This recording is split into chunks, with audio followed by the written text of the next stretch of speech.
జగిత్యాల జిల్లా నుంచి ఇవాళ ప్రధాన వార్తలు ఒకసారి పరిశీలిస్తే జగిత్యాల జిల్లా మెట్పల్లి నియోజకవర్గ రైతులు ఇవాళ ఆందోళనకు దిగారు. ఎందుకంటే ఇబ్రాహీంపట్నం మండలం మూలరాంపూర్ గ్రామ శివార్లో నిర్మించినటువంటి సదర్మాటు ప్రాజెక్టు నుంచి గంగనాళ ప్రాజెక్టు నీటిని విడుదల చేయాలంటూ రైతులు ఆందోళనకు దిగారు. ఎందుకంటే ఇప్పుడు పంటలు వరి పంట వేసేటువంటి దశకు సిద్ధమైనటువంటి నేపథ్యంలో తమకు నీరు విడుదల చేయాలి, ఆ నీటిని ఇతర ప్రాంతాలకు తరలిస్తున్నారు తప్ప ఈ మెట్పల్లి ప్రాంత రైతులకు న్యాయం జరగట్లేదు, ఇబ్రాహీంపట్నం మండల రైతులకు నీరు అందట్లేదంటూ వారంతా కూడా ఆందోళనకు దిగారు. అయితే అక్కడికి కలెక్ట్ చేసినటువంటి అధికారులు పూర్తి స్థాయిలో అధికారులతో మాట్లాడి న్యాయం చేస్తామని చెప్పడంతో వారైతే ఆందోళన విరమించారు. ఖచ్చితంగా రానున్న 2-3 రోజుల్లో నీరు విడుదల చేయని పక్షంలో తామంతా కూడా పెద్ద ఎత్తున ఆందోళనకు దిగుతామని ఈ సందర్భంగా రైతులైతే హెచ్చరించారు. అయితే ఇబ్రాహీంపట్నం మండలం మూలరాంపూర్ శివారులో ఉన్నటువంటి ఈ సదర్మార్ ప్రాజెక్టు నుండి నిర్మల్ ఇతర ప్రాంతాలకు నీరు వెళ్తుంది, మిట్పల్లికి మాత్రం ఇవ్వట్లేదు అనేటువంటిది వీళ్ళ ప్రధానమైనటువంటి వాదన. ఈ క్రమంలో తక్షణమే నీరు విడుదల చేయాలని వారు కోరడం జరిగింది.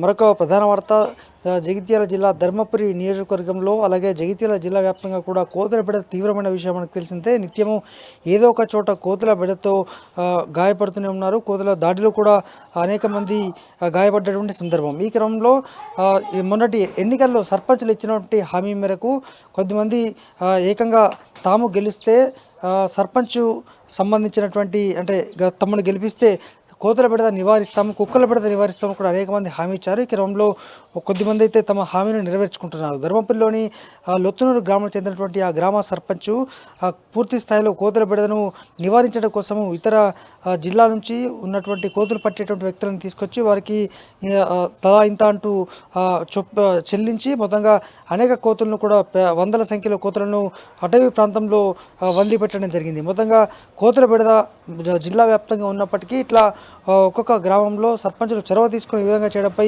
హర్షమైతే వ్యక్తమవుతోంది. ఇవి జిల్లా వ్యాప్తంగా ఉన్నటువంటి వార్తలు.